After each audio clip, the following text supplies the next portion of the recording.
Vida Pública. Bem-vindos à Vida Pública. Realizado pela Fundação Baldino do Amaral, TV Jornal Cruzeiro do Sul e TV Com, este é um espaço democrático de reflexão e troca de ideias sobre os assuntos que, mesmo sem que se perceba, influenciam a vida de cada pessoa. Nossos projetos de vida, nossas esperanças, tudo aquilo que sonhamos para nós, para a nossa cidade e nosso país, passa pela esfera da vida pública. Espaço aberto à pluralidade, Vida Pública é um debate permanente sobre a realidade que nos cerca, para o qual estão convidados você, telespectador, e aqui, em nosso estúdio, todos os que têm alguma coisa importante a dizer. E a palavra hoje está com o empresário e presidente do Instituto Defenda Sorocaba, Sérgio Antônio Rezzi. Sérgio Antônio Rezzi tem 77 anos, casado com a arquiteta e artista plástica Caterina Franciulli Rezzi, com quem tem 3 filhos, Sérgio, Luiz e Bárbara. Atualmente é presidente da Assobrave, Associação Brasileira de Distribuidores Volkswagen, e presidente do Instituto Defenda Sorocaba. Membro do Conselho Nacional de Desenvolvimento Social, chamado de Conselhão, desde que foi criado no governo Luiz Inácio Lula da Silva e segue atualmente no governo Dilma Rousseff. Comanda a Volkswagen Abrão Rezzi e Cobel e também a Hyundai, todas concessionárias de automóveis em Sorocaba, ao lado do filho Luiz. Ao lado de sua atividade como empresário, dirigente de classe e dirigente de uma entidade que busca o desenvolvimento sustentável de Sorocaba, Sérgio Rezzi é frequentemente convidado para ministrar palestras como a que responde à pergunta: vem mudanças profundas no cenário da atividade? Ocorrida no 3º Congresso IRC, mais clientes, Sociedade Anônima, Fórum Brasileiro da Indústria de Concessão e Recuperação de Crédito. Presidiu durante 12 anos a FenaBrave, Federação Nacional da Distribuição de Veículos Automotores. Sérgio Rezzi, muito obrigado pela participação no Vida Pública de hoje. Eu que agradeço a oportunidade de falar nesse momento e com essa dimensão para a nossa cidade. É uma coisa que, primeiro, que me envaidece e, segundo, eu tenho motivos para agradecer. Como você, Sérgio Rezzi, começou a sua carreira neste mercado automobilístico e depois nesse segmento que tem a preocupação com o desenvolvimento das cidades? Olha, a carreira foi por consequência que eu sucedi ao meu pai, que foi quem criou essa empresa de distribuição de veículos em 1945. E eu, vamos dizer, continuei o trabalho dele e depois fui, vamos dizer assim, despertando para uma atividade associativa, né? Quando nós fundamos a Associação dos Concessionários Volkswagen e depois fundamos a Federação, a FenaBrave, e eu fui ficando. Todos nós queremos saber como era manter uma concessionária de veículos naquela época, 40 anos atrás, e como é ter uma hoje, administrar uma hoje, quando você tem uma série de opções e variedades. Era uma outra vida. Para você ter uma ideia, poucas pessoas em Sorocaba podiam, naquele tempo, ter um automóvel. Por incrível que pareça, os professores tinham automóveis. Se você disser que um professor tem um automóvel hoje, compra carro para pagar em 40 meses, 60 meses, isso seria uma coisa mais ou menos normal. Mas naquele tempo você não tinha um processo de... Você tinha que comprar e pagar à vista. E os professores podiam. Por que podiam? Porque ganhavam bem, eram reconhecidos e retribuídos pelo poder público, pela sociedade, pela função dele como professor. Essa questão da educação, né, Sérgio, até eu gostaria que o senhor fizesse um comentário, é algo muito preocupante. Muito se fala que o Estado, os governos precisam investir mais na educação. Como o senhor, que faz parte, que é membro do chamado Conselhão também, que é um órgão ligado ao governo federal, como o senhor avalia a questão da educação hoje? Quais seriam as principais soluções para esta área? Olha, é muito fácil falar isso e é difícil você ter a solução. Todos nós temos as soluções, tá certo? Pagar melhor para o professor, pagar melhor para isso, pagar melhor para aquilo. Agora, entre as intenções e a efetiva solução do problema, a gente precisa não esquecer que vivemos no Brasil. É verdade. E educação é a base de tudo, né? Sorocaba. O Brasil tem planos, planos, planos e planos. Todos eles maravilhosos. Só que nenhum deles passa da metade da execução desses planos. O senhor acha que hoje a tecnologia ela interfere bastante nesse processo? Tecnologia? Não, eu acho que a escola tem que se adaptar ao que acontece ao seu redor, sem dúvida alguma. Mas não é a escola que está problemática. O problema do Brasil, se você vai olhar, muito fácil, você olha a escola, que é o que forma toda a sociedade. Você olha a segurança pública, que é o que nos dá, né, segurança pública. Né? O senhor olha a justiça, o senhor olha a classe política, o senhor olha o governo, em todos os níveis. São raríssimas as exceções, raras exceções do que dá certo na vida pública brasileira. Eu estou falando aqui só de vida pública, porque o empresariado brasileiro é excelente. Olha o país que nós temos, esse país foi construído pelo trabalho do empresariado, que são aqueles que geram empregos, aqueles que geram riqueza, aqueles que pagam os impostos, que acabam sustentando o governo e tudo isso que eu mencionei de pontos fracos na vida do nosso país. A maior parte dos nossos entrevistados, Sérgio, que passam aqui pelo Vida Pública, nós sempre os questionamos a respeito das manifestações populares que aconteceram de junho para cá. Foram manifestações de diversas formas, com diversos títulos e até houve muito vandalismo, depredação, como nós acompanhamos pelos noticiários. Como o senhor avalia essa manifestação que houve da população com relação ao governo e à situação atual do Brasil? Eu responderia com uma outra pergunta. Por que as manifestações e a quem elas serviram? É só acompanhar o que aconteceu depois. A manifestação desmoralizou a polícia, a manifestação desmoralizou parte da justiça e, pelo que se percebe, não desmoralizou o governo. Então, eu acho que a gente tem que... não adianta procurar, tem tanto sociólogo falando sobre isso, são pessoas que conhecem muito mais profundamente do que eu, né? Esses pararam. O que aconteceu? O que você está vendo hoje, manifestações de categorias específicas, de categoria, né? De trabalhadores, né? Vigilantes, até a polícia faz manifestação, e são coisas de trabalhadores, né? Algumas categorias de trabalhadores, e parou. Até o Black Bloc. Como é que a pergunta que a gente pode fazer é o seguinte: esse tal de Black Blocs não era um movimento ultra organizado? Lógico que eles recebiam um comando, que era a sua liderança. A troco do que a liderança tirou o time de campo, como a gente costuma falar, assim, de uma hora para outra? Alcançaram seus objetivos? Não me parece. Então, a pergunta que a gente deve... Tem uma coisa em latim, né? Eu aprendi latim, um pouquinho de latim no colégio.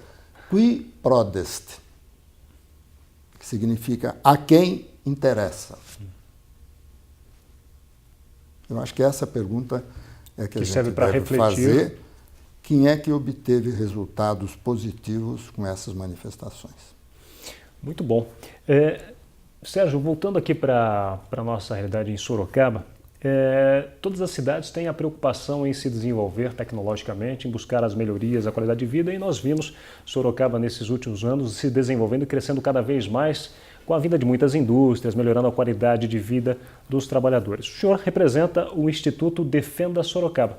Gostaria que o senhor explicasse um pouco para os nossos telespectadores o que é o Instituto Defenda Sorocaba e, claro, para que ele veio. Muito bem, o Instituto está comemorando 1 ano agora. O resultado mais visível do Instituto foi a discussão em torno das mudanças a serem feitas no plano diretor. É importante nós destacarmos que o Instituto pretende ser um fórum de debate sobre a vida sorocabana. Ele não é uma entidade que é contra alguma coisa e a favor de alguma coisa simplesmente porque não gosta disso e gosta daquilo. Ele pretende ser um fórum de debates e que dentro desse fórum de debates você possa trazer soluções para a vida da nossa cidade. Entre elas, o novo plano diretor, que em boa hora o nosso prefeito municipal, vamos dizer, segurou esses debates até, me parece que até o próximo ano, né, 2014. Então, a pergunta que o Instituto faz, e que até agora não foi respondida claramente, com todas as letras, é: qual foi a necessidade de se fazer um projeto de mudança no plano diretor existente? Qual é a necessidade e quais são os benefícios que ele vai trazer para a cidade? Porque um plano diretor ele não traz benefícios para o dia seguinte, para o mês seguinte. Ele tem que mirar, ele tem que olhar um horizonte de 10 anos para frente, quer dizer, ele tem que fazer isso. Até agora, nós não vimos um debate público, tem lá audiência pública. A audiência pública, o senhor vai lá, tem meia dúzia de pessoas que uma puxa para cá, outros mandam por correspondência para a prefeitura e para por ali. Eu até posso sugerir que a nossa imprensa, em especial o nosso Cruzeiro do Sul, procure, vamos dizer, trazer esse debate a público, através por exemplo, o Instituto dos Arquitetos do Brasil, a seção de Sorocaba, os engenheiros, né? Até os empresários, Secov, Sinduscom, quer dizer, aqueles que vivenciam, né? Quais são... Por que você tem que modificar, por exemplo, e o que custará para Sorocaba essas modificações? Nós não sabemos ainda, por exemplo, no plano diretor atual, as áreas que permita com que você possa fazer toda venda de lotes, construções, isso e aquilo, se elas já estão atendidas por arruamento, se elas estão atendidas por água, por esgoto, por energia elétrica, por serviços de saúde, por serviços de segurança pública, por mobilidade urbana. Eu acho que isso é o que o Instituto deseja discutir isso. O Instituto não diz, olha, eu tenho aqui um plano, esse aqui é o plano que eu quero que você... Não. O Instituto quer discutir isso para saber a quem interessa. Cui prodest. A quem interessa essas modificações? A cidade, ao povo ou a um pequeno grupo? Eu acho que essa é a visão que o Instituto tem. Nós não somos contra A, B ou C. Nós somos a favor da cidade de Sorocaba. Da discussão, né? Dessa questão que precisa ser levada à frente. É da discussão que você encontra as soluções harmoniosas para atender a nossa vida. E Sérgio, de que forma o Instituto Defenda Sorocaba atua para atrair a atenção das pessoas e das autoridades para esses focos? Olha, nós temos dois tipos de atuação. Uma atuação que a gente conversa muito, e as conversas, lógico, que são privadas, não são públicas, a gente não vai. E tem a parte pública, onde nós procuramos trazer, nós já trouxemos 3 palestrantes, um sobre segurança pública, outro sobre, como é que se diz, a parte de sustentabilidade, e o outro sobre carga tributária, sobre a vida econômica do país, como é que você pode fazer. E pretendemos trazer outros, né? Agora, infelizmente, a gente não tem essa condição de semanalmente fazer alguma coisa, às vezes mensalmente, né? E o que a gente, vamos dizer, pede aos interessados, e que quando a gente anunciar, e o jornal, a Fundação tem dado uma boa visibilidade para essas atitudes, a imprensa sorocabana, uma boa visibilidade para essas atitudes, mas a gente precisa de comparecimento, para não ficar falando sozinho. Ao longo desse tempo em que existe o Instituto Defenda Sorocaba, o senhor poderia falar de alguns resultados que já foram alcançados ou ainda a situação está em discussão? Sobre o Defenda? Isso, é. Não, a primeira grande, vamos dizer, conquista foi essa de não se votar o plano diretor.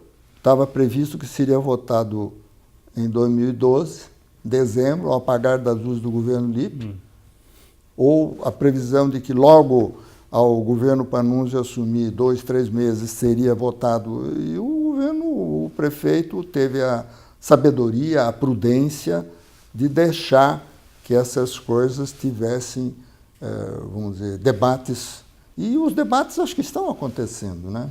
Para quando depois isso voltar, a Câmara voltar já com uma função. Mas ainda falta, nesses debates que acontecem, vamos chamar assim, dentro de estruturas um pouco fechadas, precisa uma interação maior da imprensa para provocar o debate público e fazer a pergunta mais importante que se tem que fazer. Por que precisa? Para que precisa? Eu acho que a imprensa tem um grande papel nisso, seja ela a escrita, né, a própria falada, televisada, ela tem um grande papel nisso porque ela atinge mais as pessoas e provoca muito mais, vamos dizer, a participação. Aproveitando esses veículos de comunicação representados neste momento pelo Vida Pública, por que é preciso ter um plano diretor então, Sérgio? Eu não tenho a resposta. Bom, o plano diretor sim, porque precisa ter, porque você tem que ordenar a vida da cidade. O plano diretor, ele é, por exemplo, o esgoto de Sorocaba, tratamento de esgoto. Sorocaba é uma cidade privilegiada sobre isso. Mas saber o que nós precisamos de ampliar no serviço de água, no serviço de tratamento de esgoto, para a previsão de uma população X. Saúde, mesma coisa. Escola, mesma coisa. Segurança pública. Mobilidade urbana. Isso parece uma pedra no sapato de muitas cidades. Então, o senhor veja que tem tanta coisa que abrange, que o plano diretor abrange tudo isso. O que nós queremos que Sorocaba seja uma cidade onde você possa abrir um bar em qualquer rua que você quiser, sem que exista uma análise sobre as implicações, as influências que tem a abertura desse estabelecimento num determinado ponto da cidade. Construir um prédio de 30 andares, de 20 andares, conjuntos habitacionais, tudo isso, quer dizer, o que isso interfere na vida? Eu não preciso nem dizer para você o que aconteceu com o Campolim. É só você ir ao Campolim, dá uma passada lá, sexta-feira à noite, sábado à noite, vai ver o que acontece no Campolim. Entende? Eu acho que essa é uma discussão que poderia ser provocada pela imprensa, enfim, para que a gente pudesse poder debater isso e trazer à luz. Sérgio, de que forma, até o senhor como empresário, de que forma os empresários colaboram para o desenvolvimento de uma cidade? Olha, eu acho que não é uma coisa assim muito simples de responder, né? Você tem setores empresariais e setores empresariais. Você tem, por exemplo, a indústria ela se organiza para a produção e essa organização para a produção traz como principal necessidade escola, aprendizado, tecnologia, emprego de alta qualificação. E, normalmente, esse tipo de empresário, ele traz junto com ele atendimento médico, escolaridade, transporte. Quer dizer, ele cria uma riqueza que não é só uma riqueza econômico-financeira, uma riqueza vamos dizer, maior, que é a melhoria da vida daqueles que estão em torno do seu negócio. Isto é o que diretamente direto e indiretamente você percebe. A outra parte muito importante que a gente vê, aí seja o grande industrial, como também aquela lojinha da Rua Barão, a lojinha lá do mercado, da Rua Francisco Scarpa, enfim, também, por quê? Porque ele gera um emprego, ele paga os seus tributos e ele viabiliza para as pessoas as necessidades que essas pessoas têm das diversas coisas, seja da alimentação, seja do vestuário, seja dos equipamentos para você montar uma casa, né? Casa de móveis, por exemplo, né? Eletrodomésticos, enfim. O empresário é o que dá vida à vida de uma cidade. Então, são os tributos que são recolhidos, porque o empresário ele não paga tributo. Ele recolhe o tributo que o comprador, aquele que comprou a sua mercadoria, é que está pagando. Quem paga é o consumidor. E ele é o intermediário do consumidor. Ele é apenas o arrecadador desses recursos que ele entrega ao poder público. Quais são as obrigações do poder público? Dar bom destino a essa arrecadação de tributos. Sérgio, eu queria abordar com o senhor a respeito do Instituto Defenda Sorocaba a questão da mobilidade urbana. Percebemos que, obviamente, a tecnologia automotiva se desenvolveu muito rapidamente e hoje as facilidades de você adquirir um carro, são infinitas, né? Todo mundo pode ter 1 até 2 carros e aí nós percebemos um aumento grande nas avenidas e ruas das cidades. Com isso também veio a violência também no trânsito. Daí surgiu a campanha Dezembro Verde, Dê Preferência à Vida, um paralelo, né? A questão de você trabalhar justamente esse aspecto de proteção do ser humano. Gostaria que o senhor opinasse o comentário do senhor a respeito do Dezembro Verde. É uma campanha que o Instituto Defenda Sorocaba também defende? Olha, primeiro eu quero cumprimentar a Fundação Baldino Amaral, através do Jornal Cruzeiro do Sul, pela abertura dessa discussão. Sem dúvida alguma, nós estamos num momento em que não podemos deixar de comentar, deixar de debater e deixar de participar. É importantíssimo que um órgão que tem o poder de se comunicar com a população sorocabana, desde as suas autoridades até os simples, aqueles que andam nas ruas aí, que sofrem as consequências do nosso trânsito, eu acho que é importantíssimo que isso aconteça.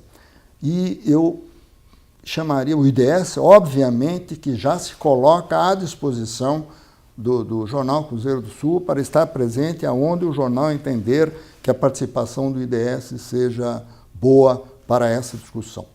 Mas eu queria lembrar alguma coisa, que a estrutura de atendimento a essa mobilidade urbana começa na prefeitura, tá certo? Que é quem define o que ela vai fazer. Às vezes a pessoa diz, mobilidade urbana é ônibus, né? Tem aí empresa de ônibus para andar, não é isso. A prefeitura, ela traça urbanisticamente falando. Então você tem que ter uma análise sobre o urbanismo, uma análise sobre como nossas ruas, estradas, praças, elas estão sendo desenhadas para o uso do automóvel. Essa é uma das parcelas dessa discussão. Aí você tem que olhar para a autoridade, que é a autoridade que deveria cuidar do trânsito, que é a autoridade policial. Infelizmente, no Brasil, você não tem uma estrutura de polícia que define o seguinte: a polícia cuida disso. Você tem a polícia que cuida do crime, você tem a polícia que cuida do processo criminal, você tem a polícia que olha o trânsito, você tem a polícia que olha como é que se diz? O ambiental lá, a polícia que vai ver as florestas, árvores, essas coisas, a Polícia Ambiental. E você tem também, por parte, aqui em Sorocaba, por parte da URBS, algumas pessoas que são contratadas para olhar o trânsito. Você olha a barafunda, a confusão de pessoas que atuam em cima de um problema. Qual é a consequência disso? Não tem solução nenhuma. Você vai ver o camarada, não, quem é o responsável é aquele. Não, eu não, é outro. Não, mas aqui não pode porque houve um acidente, eu não posso pôr a mão, mas é a polícia não pode porque não vê. Entende? É uma confusão de autoridades. E quando você tem uma confusão de autoridades, você não tem autoridade nenhuma. Então, o que precisa é que você tenha uma uniformização de todas essas coisas. Então, este debate que o Jornal Cruzeiro do Sul está abrindo, eu espero que ele dê oportunidade para discutirmos isso. Por exemplo, eu vou citar um fato. Nós temos radares na cidade de Sorocaba. Olha quanto radar. Teoricamente, nós estamos no primeiro mundo em tecnologia. Só que o radar não educa. O radar multa, a prefeitura recolhe, mas não educa. Porque eu estou cansado de ver, e vocês também, eu acredito, o camarada vem vindo a 80 por hora na Afonso Vergueiro, quando ele vê o radar, ele reduz a 60. Passou, ele volta a 80. E outras coisas, como, por exemplo, passar no sinal vermelho. O sinal vermelho, em vez de ser uma obrigação, ele é uma opção. Eu passo ou não passo. Ele não é obrigação. O pare não é uma obrigação. Então, estas coisas é que nós temos que ver. Tem que mudar a forma de agir da polícia. Eu me lembro que no tempo em que eu era rapaz, não tinha a polícia, tinha a polícia militar, chamava Força Pública, mas tinha a Guarda Civil. Nós éramos fiscalizados. O guarda mandava eu parar o carro, pedia o documento, olhava tudo, me segurava lá 20 minutos, eu ficava pé da vida, porque perdia aquele tempo, mas já sabia que tem alguém olhando para o que eu fazia. Hoje, para citar outro exemplo para você, você está cometendo um ato infracional.